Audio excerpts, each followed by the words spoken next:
Hello everybody, welcome to another video. In today's video, I'm tackling this piece that has been in my storage room for close to a year and a half. I picked this up on Facebook Marketplace. There was nothing about it that was appealing, except that I really wanted to try to save this and make it beautiful again. Now, I know some of you are going to love these little wavy bits all over the place. I do not. I don't share that love, so I'm going to be getting rid of them. Obviously, this hardware is going. Literally every drawer needs some work. Some rather interesting home repairs here. It is a solid pine piece though, so that's going to offer me a lot of options when it comes to refinishing. I'm going full industrial apothecary style cabinet here. I'm going to be creating the illusion of more drawers than there's actually here, putting new hardware on, adding wheels. If I hadn't done this makeover myself, I wouldn't believe it. Stay tuned! My name is Angie and I refinish furniture. Sometimes I paint and sometimes I don't, but I always do what I can to save old pieces from the trash. Welcome to my workroom. I can't even tell you how excited I am to pull this hardware off. Normally I save hardware that I pull off and don't use, but probably not these ones. At some point, these drawer bottoms bowed and they added this tape, I think, to try to keep it from sagging instead of just adding some more nails in the back. Almost every single drawer is like this, so I need to address that.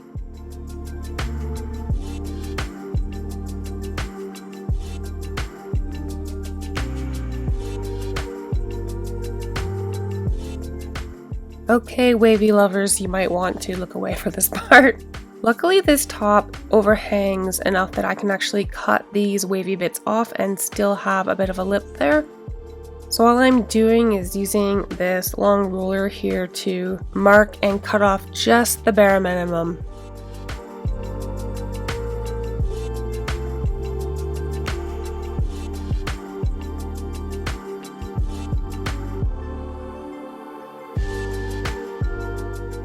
I'm going to be using a circular saw to cut these off. So with the battery off, I'm just adjusting the depth so that my blade isn't sticking out any further than it needs to. I'm going to pop the battery back on and set up a guide, and I'm using a guide so that I can cut a good straight line here. I'm not bad with a circular saw, I can usually get fairly straight lines, but I want really straight here. Once I figure out exactly how far my guide needs to be, I'm going to clamp it down, grab my ear protectors and eyewear, and I didn't show it for some reason, but a dust mask, and start the cuts. I was really happy with how this turned out. It was a nearly perfect straight line on both sides as well as the front. Now, some of you may be wondering why I'm cutting this detailing off. After all, it is what makes this piece different from every other boxy rectangular dresser out there. I guess my answer to that is A, that I'm doing something completely different with this piece, and B, that sometimes those added details, they don't actually complement a piece. I find sometimes they distract from the piece or confuse the person looking at the piece. And my vision for this dresser, I'm basically turning it into sort of a faux apothecary cabinet on wheels, and these little wavy bits are just not gonna flow with that. So they're going.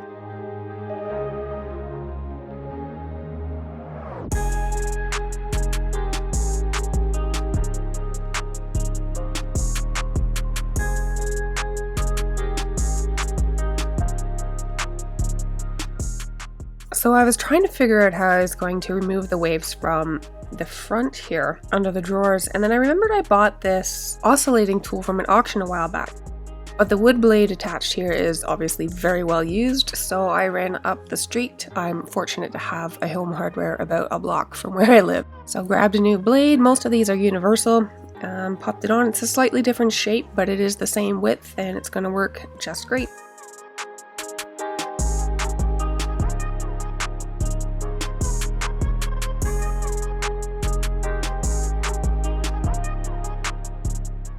So I drew a line to follow along here.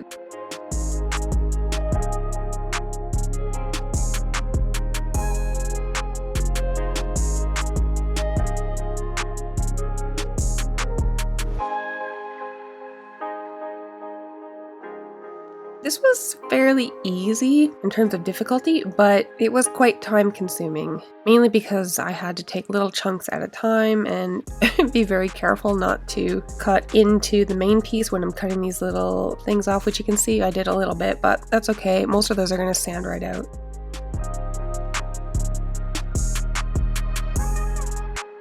Last but not least, I have to deal with the legs, which also have these bloody waves on them.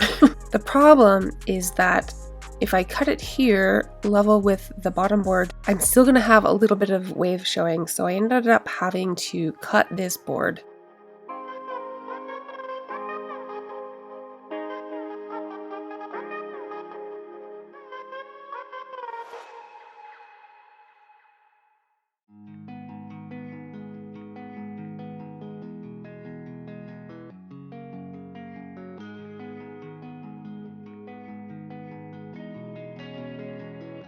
Once I get the legs cut, I need to fashion some sort of assembly on the bottom so that I have something solid to attach the wheels to that I bought. So this board on the front is just attached with some screws. So I'm going to do the same thing on the back for this little piece of wood that I'm going to put on each end. And I'm going to use pocket screws on this end to attach to the leg.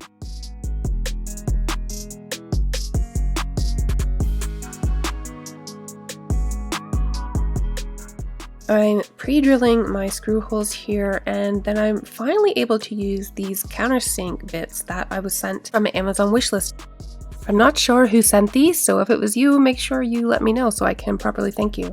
I'm using my Kreg jig to make the pocket holes.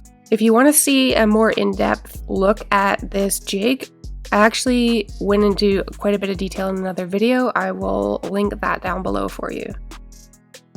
I could have added a full bottom, like one big slab on the bottom, but what I opted to do was sort of build a frame, and two reasons for that. One, I wanted to keep the weight of this piece down, and two, the wheels will easily fit on this frame, so really there's no need to put a whole huge board on the bottom. I attached these pieces with just wood screws and a little bit of glue on the ends. I am not a furniture builder, and I'm not a woodworker in the building sense. So there may be way better and more efficient ways of doing this, but I think this is going to work for this piece.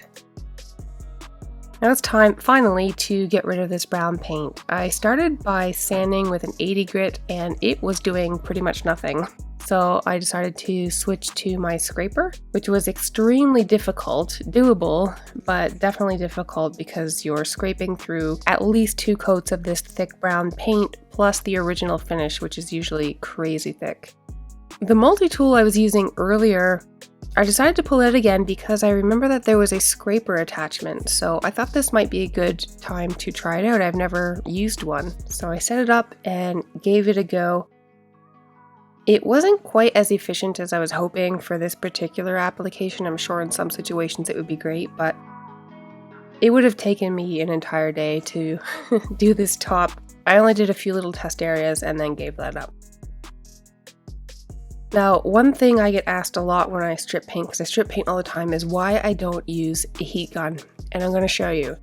First, I want to show you how well it works, because it is quite efficient and it is way less messy than a chemical stripper. It's way less work than scraping, but there is a downside to it. First of all, I have no idea what kind of paint this is. I know it's not lead paint, but these chemicals and additives that are in the paint, they're not meant to be hot, not this hot. So not only is there the risk of toxic fumes, this can happen, and this is a real issue. This doesn't happen often, but it can happen with certain finishes, and it happens quickly, and it can be scary if you're not prepared or not even aware that this is a possibility of happening. This smoked for only a couple of seconds, but the fumes with it had managed to fill the room in that short amount of time, and I actually had to take a little break because I was not feeling very good for a bit after that. And that is why I don't use a heat gun to remove paint very often. I just wanted to show you guys that that is a risk, and I'm glad that it happened on camera because it would have been harder to explain it.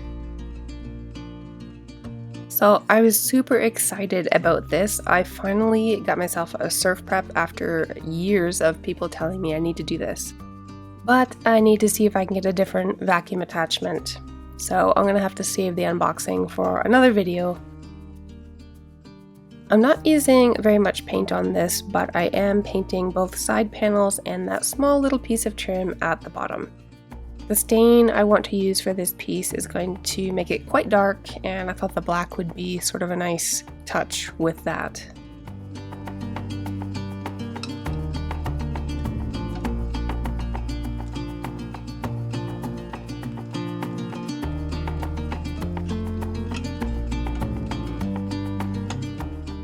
Moving on to the drawers, I'm going to sand literally everything on the drawers. I'm going to take it apart and get the bottom completely sanded. The insides, the outsides, they really need a refresh.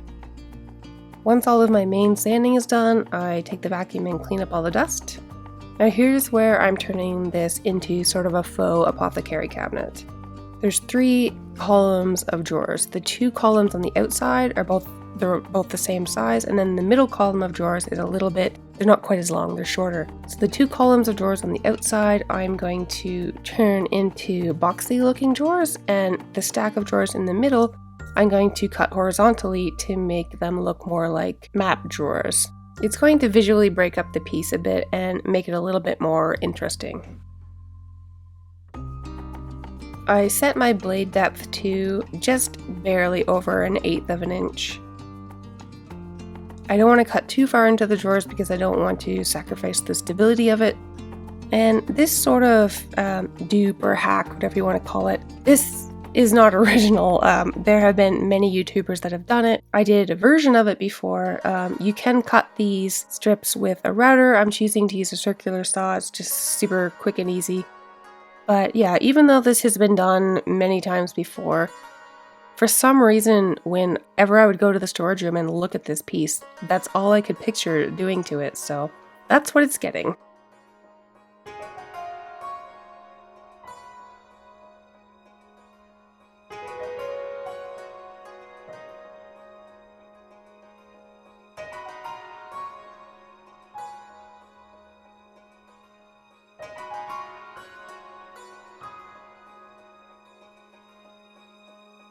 This actually took a lot of time, and I had to do it on all 9 drawers, but it's so worth it to have a nice clean drawer.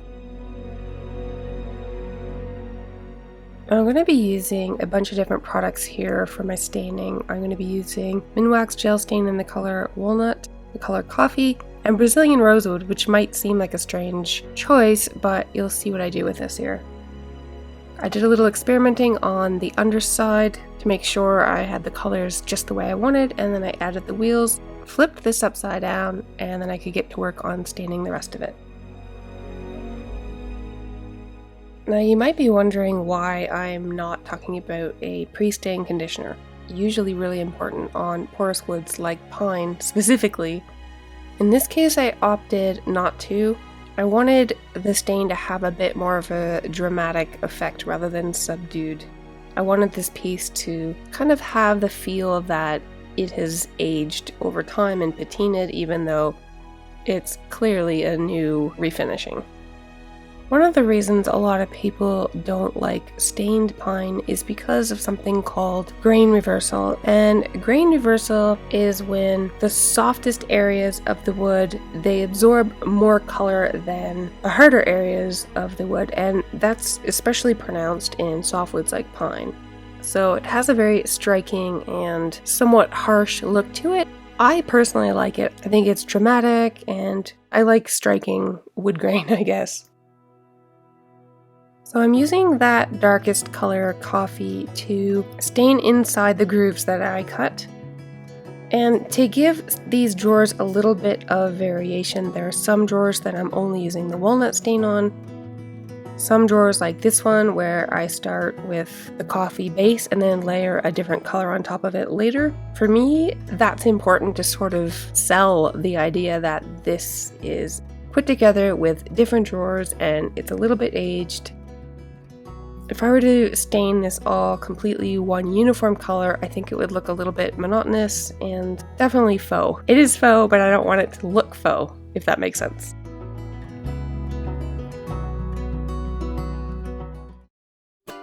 Well, it's only fair to come this far and give you guys another rescue bunny intermission. So the two boys that are our fosters are doing well.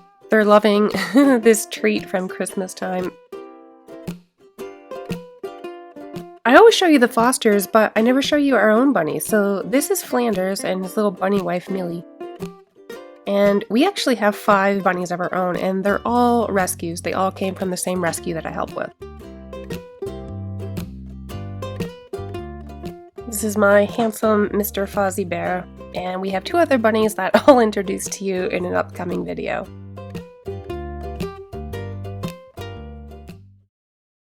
Another thing about staining pine is that it often looks dull or flat. I'm going to use a stain and a polyurethane combo in the color Antique Walnut, so it's lightly tinted. I didn't see anything on the back that says you couldn't use this over top of another stain, so I'm gonna try it. Wish me luck. This is going to really warm up the wood and seal it, also all in one step.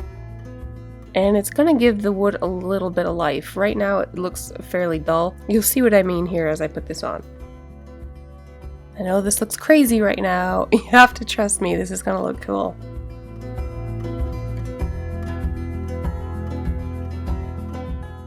I'm trying to be really careful as I go over the groove here that I don't get this stuff inside of it. I don't want to turn it this brown color. I want to make sure it stays nice and dark, so I'm just sort of skipping over that and trying not to get the varathane in it. And you can really see here how much it warms up the wood, so I'm really happy with how this is turning out.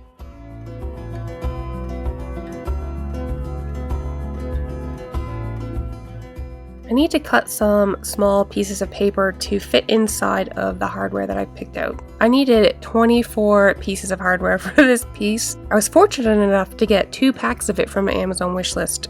1 pack was from Alex and 1 was from Harlan, so thank you so much for this. Literally couldn't have done it without you. One thing you may not know about me is I'm kind of a paper nerd. I make cards, like greeting cards. I love it. Anyway, I have this product called Distress Ink, and basically I'm just using it to sort of age this cardstock and make it look a little bit older, not so stark white. And it's subtle, but it really does make a difference. So because I had taken the drawers apart and completely sanded them down, I needed to seal them with something. So I'm opting to use hemp oil to do that. It's really going to soak into that wood and just give it a refresh. Once I had measured out where my hardware needed to go, I'm using these center hole punches that I got from Gina and Kevin. I hope I pronounced your name right, Gina. And attached all the hardware.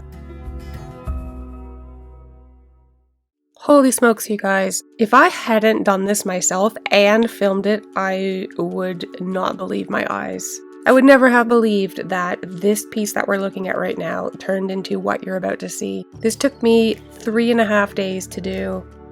There were some frustrations along the way, but the majority of this was straight up labor. If you like this video and want to see more like it, don't forget to like and subscribe to my channel. It really helps my channel grow and allows me to bring you more content like this. As always, thank you so much for watching, and I am so excited to show you this.